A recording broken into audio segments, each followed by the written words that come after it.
కావట్లేదు. ఇది పార్లమెంటరీ భాషనా, ఇది ప్రజాస్వామిక భాషనా? మాకు అనరాదా ఈ మాటలు? రేవంత్ రెడ్డి గారికి నేను చెప్తా ఉన్నా, నీకు ఒక భాషలో వచ్చేమో తిట్లు, మాకు 3-4 భాషల్లో వచ్చు. తిట్టాలనుకుంటే మీ తాత జేజమ్మలు దిమ్మె తిరిగేలాగా తిట్టే శక్తి మాకుంది. కానీ ఇంత నికృష్టంగా, ఇంత అల్పంగా, ఇంత దారుణంగా మీరు ఏదైతే వ్యవహారం చేస్తున్నారో, ఇది ఎందుకు చేస్తున్నారో మాకు తెలుసు. ఎందుకంటే మీ అజ్ఞానాన్ని కప్పిపుచ్చుకోవడానికి. నీకు ఐఐటికి IIITకి అంతరం తెలియదు, ఐఐటికి IIITకి అంతరమే తెలియదు. నీకు బచావత్కు బ్రజేష్ కుమార్ ట్రిబ్యునల్కు తేడా తెలియదు. నీకు అసలు కృష్ణా బేసిన్ ఏందో గోదావరి బేసిన్ ఏందో తెలియదు. నీకు అసలు తెలంగాణకి ఏం కావాలో తెలియదు.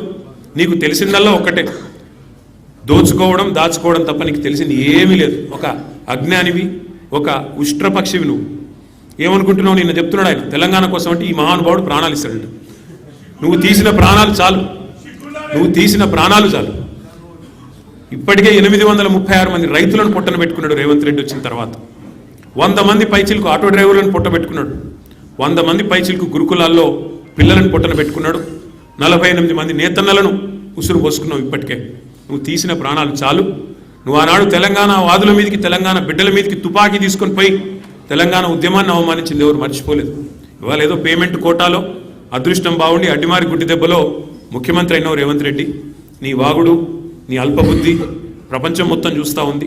ఒకటి మాత్రం వాస్తవం, నీలాంటి వ్యక్తుల వికృతమైన మాటలతో కేసీఆర్ గారి స్థాయిని మీరు తగ్గించలేరు. మీరు ఎవరేమనుకున్నా సరే, నీ కాంగ్రెస్ పార్టీ నాయకత్వం ఏమనుకున్నా సరే నువ్వు తగ్గించలేవు. ఇవాళ నదీ జలాల్లో తెలంగాణకు అన్యాయం జరిగింది దశాబ్దాలు కంటే. నిన్న ముఖ్యమంత్రి గారు ఒక మాట చెప్పారు, మాట్లాడుతూ అన్యాపదేశంగా చెప్పినాడు. అప్పుడెప్పుడో నిజాం బాగు చేసిపోతే ఆ తర్వాత వచ్చిన వాళ్ళందరూ నాశనం చేసినారన్నాడు. తర్వాత వచ్చింది ఎవరు? 65 ఏళ్ళు కాంగ్రెస్, 17 ఏళ్ళు నీ పాత బాసు చంద్రబాబు నాయుడు నాయకత్వంలో నడిచిన టీడీపీ ప్రభుత్వమే కదా. కాంగ్రెస్ టీడీపీ కదా, దొందే అన్నట్టు ఈ రాష్ట్రాన్ని 2014 దాకా నిరాటంకంగా పరిపాలించింది.